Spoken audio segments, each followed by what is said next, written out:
आप सभी को नमस्कार। जेपीएससी क्रैश कोर्स सीरीज में आपका स्वागत है। सबसे पहले मैं अपना परिचय देना चाहता हूं। मेरा नाम अभय कुमार है। मैंने अपनी बीटेक की पढ़ाई इलेक्ट्रॉनिक्स एंड टेलीकम्युनिकेशन इंजीनियरिंग से की है। वर्तमान में मैं वरिष्ठ प्रबंधक इलेक्ट्रॉनिक्स के पद पर airports authority of India Patna airport पर कार्यरत हूँ। मैं 56वीं से 59वीं बीपीएससी में सहायक निदेशक समाज कल्याण विभाग बिहार सरकार के पद पर चयनित हुआ था। मैं यहाँ YouTube के माध्यम से JPSC crash course series paper 2 शुरू कर रहा हूँ, जो सभी के लिए 100% उपयोगी होगा। यहाँ जो भी वीडियोस रहेंगे उन सबको सिर्फ सिलेबस को ध्यान में रखते हुए बनाया गया है, इसलिए जो ज़रूरत नहीं है वह कंटेंट इंक्लूडेड नहीं होगा। कोई भी स्टूडेंट यदि अभी तक जेपीएससी की पेपर 2 की पढ़ाई शुरू नहीं किए हैं, उन्हें घबराने की बिल्कुल ज़रूरत नहीं है। ऐसे विद्यार्थियों को कम से कम 2 घंटे देने होंगे, और वैसे भी विद्यार्थी जो अच्छी तैयारी कर चुके हैं या कर रहे हैं, उन्हें भी मेरी वीडियोस बहुत ही कारगर साबित होगी।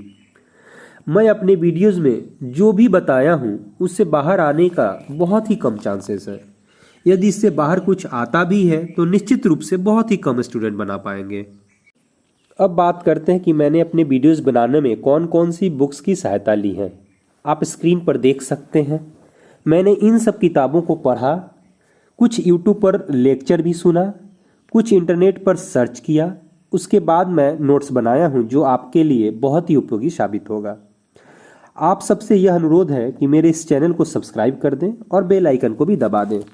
यह मेरा पहला वीडियो है, इसलिए कुछ त्रुटियां जरूर रहेंगी, इसलिए आप सभी से अनुरोध है कि इसे अनदेखा कर देंगे।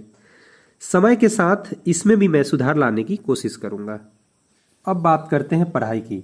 आप सभी सिलेबस को देख ही चुके होंगे। मैं सिलेबस वाइज सीक्वेंसली एक एक टॉपिक्स को पढ़ाऊंगा। सबसे पहले आता है मुंडा शासन व्यवस्था। मुंडा जनजाति झारखंड की तीसरी सबसे बड़ी जनजाति है, जो लगभग 600 बीसी में झारखंड में दक्षिण भारत से प्रवेश कर यहाँ की मूल जनजाति असुर जनजाति को पराजित कर अपना केंद्र सुतियाम्बेगढ़, जो रांची के नज़दीक है, वहाँ स्थापित करते हैं। उसके बाद मुंडा जनजाति झारखंड में जंगलों को काटकर खेती करने लगे। मुंडा शासन व्यवस्था का प्रारंभ रीसा मुंडा ने किया था। रीसा मुंडा ने सोना लेकन दिशुम अर्थात सोने जैसे देश की कल्पना की थी। रीसा मुंडा ने सूतिया पहान को शासक चुना। सूतिया पहान ने राज्य का नाम सूतिया नाखंड रखा तथा उसने राज्य को 7 गढ़ों एवं 21 परगनों में विभाजित किया। रामायण एवं महाभारत में भी मुंडाओं का जिक्र है। जहां रामायण में मुंडाओं का दक्षिण में पलायन का उल्लेख है, वहीं महाभारत में मुंडाओं ने कौरव सेना का साथ दिया था। ऐसा कहा जाता है कि जरासंध मुंडाओं का मित्र हुआ करता था। अंतिम मुंडा शासक मदरा मुंडा हुआ करता था।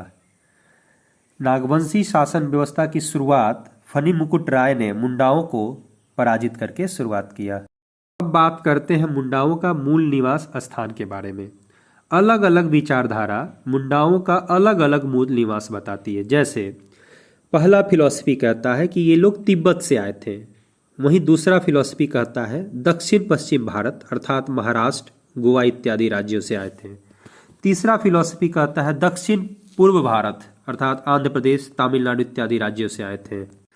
दक्षिण पश्चिम भारत या दक्षिण पूर्व भारत से जो मुंडाओं का आगमन झारखंड में हुआ था, वह आर्यनों के दबाव में हुआ था। झारखंड में बाहर से आकर बसने वाला पहला जनजाति मुंडा ही था। अब कुछ महत्वपूर्ण परिभाषा देख लेते हैं। सबसे पहले आता है खुटकटी जमीन। मुंडाओं द्वारा जंगल काटकर तैयार किया गया जमीन को खुटकटी जमीन कहते हैं।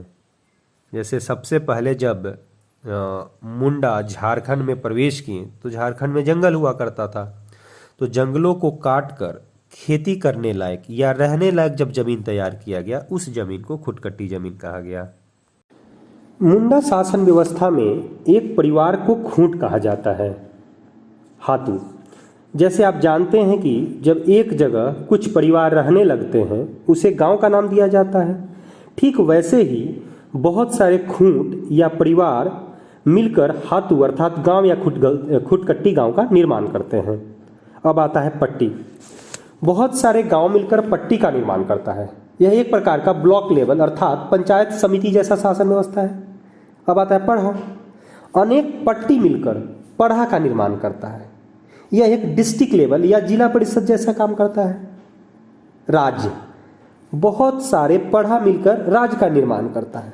यह राज्य जैसा काम करता है। यह जो मैंने ब्लॉक लेवल, डिस्ट्रिक्ट लेवल, राज्य की बात की है, यह सिर्फ आप लोगों को समझाने के लिए है। मुंडा शासन व्यवस्था 4 स्तरीय शासन व्यवस्था है। कहीं कहीं पर 3 स्तरीय भी दिया हुआ है। इसमें सबसे पहले आता है हातू। हातू का जो हेड होता है, प्रमुख होता है, उसे हातू मुंडा या सिंपल मुंडा कहते हैं। इसके 2 असिस्टेंट होते हैं। पहला है पाहन, जो धार्मिक प्रधान होता है। इसके भी एक असिस्टेंट है जिसे पुजार या पनभड़ा कहते हैं। दूसरा जो असिस्टेंट है वो है महतो, ये मैसेंजर का काम करता है। अब आता है पट्टी। पट्टी का हेड होता है मानकी। वैसे ही पढ़ा का हेड होता है पढ़ा राजा और राज्य का हेड होता है राजा अर्थात सरदार। ये जितने भी हेड होते हैं सभी के सभी इलेक्टेड होते हैं। इसलिए हम कह सकते हैं कि ये गणतांत्रिक व्यवस्था है। मुंडा शासन व्यवस्था एक गणतांत्रिक व्यवस्था है। अब बात करते हैं डाली कटारी भूमि किसे कहते हैं। वैसा भूमि जो पाहन को दिया जाता है और उससे उसके लिए लगान या कोई टैक्स नहीं लिया जाता है, उसे डाली कटारी भूमि कहते हैं। अब आता है एक महत्वपूर्ण लाइन जो आप लोग विशेष रूप से ध्यान देंगे कि मुंडा शासन व्यवस्था में महिलाओं को कोई स्थान नहीं था। मुंडा शासन में महिलाओं को स्थान नहीं था। चलिए अब मुंडा शासन व्यवस्था का सबसे प्रमुख की बात करते हैं। वो होता है पढ़ा राजा। मैंने पहले ही कहा कि ये सभी के सभी जो हेड होते हैं निर्वाचित होते हैं। तब पढ़ा राजा के 5 असिस्टेंट होते हैं, मतलब 5 सहायक होते हैं। और जितने सहायक होते हैं वो सभी के सभी वंशानुगत होते हैं, वो इलेक्टेड नहीं होते हैं। Only heads are elected. अब बात करते हैं कौन कौन इनके असिस्टेंट हैं। पहला है दीवान। दीवान जो होता है वो मंत्री जैसा काम करता है। ये एक सलाहकार होता है। ये 2 टाइप का होता है, एक गढ़ दीवान, दूसरा राज दीवान। फिर आता है ठाकुर। जो ठाकुर है वो सहायक के रूप में काम करता है। इसे वाइस प्रेसिडेंट के तौर पे आप देख सकते हैं। तीसरा होता है पांडे। जितने भी डॉक्यूमेंट रिलेटेड काम होता है ये पांडे देखता है। ये सचिव जैसा काम करता है। फिर आता है कर्ता। जितनी मैनेजमेंट करनी हो मीटिंग्स की या अलग टाइप की जितने भी काम हो जिसमें आदेश प्रसारित की जाती हो, वो सब कर्ता करता है। ये दरोगा जैसा काम करता है। फिर आता है लाल। लाल बेसिकली मेन काम होता है वकील जैसा। ये 3 टाइप के लाल होते हैं। एक होता है बरलाल, मंझलाल और छोटलाल। ये जितने भी असिस्टेंट हैं इनके सलाहकार हैं, उन सभी को ना ही टैक्स दी जाती थी, उनसे ना ही टैक्स ली जाती थी और ना ही उनको पेमेंट दी जाती थी।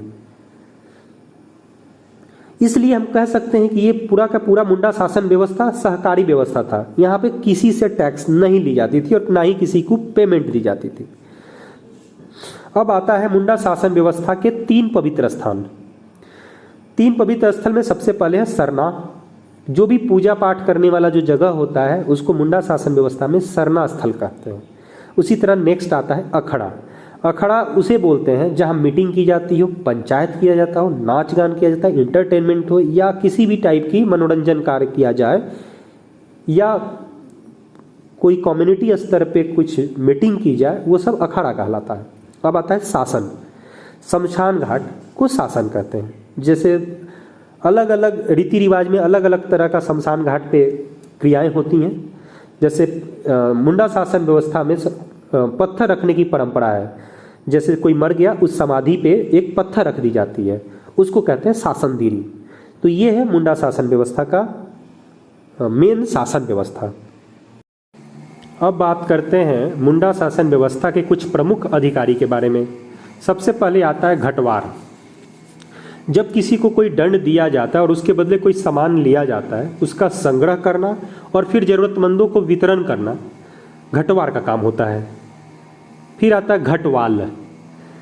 सामान्य सैनिक या चौकीदार को घटवाल कहते हैं। बरकंदाज। सामान्य प्रशासन के सिपाही को बरकंदाज कहते हैं। फिर आता है चवार डोलाइत। मुंडा शासन व्यवस्था के सभा में मौजूद लोगों का पैर धोने वाला को चवार डोलाइत कहते हैं।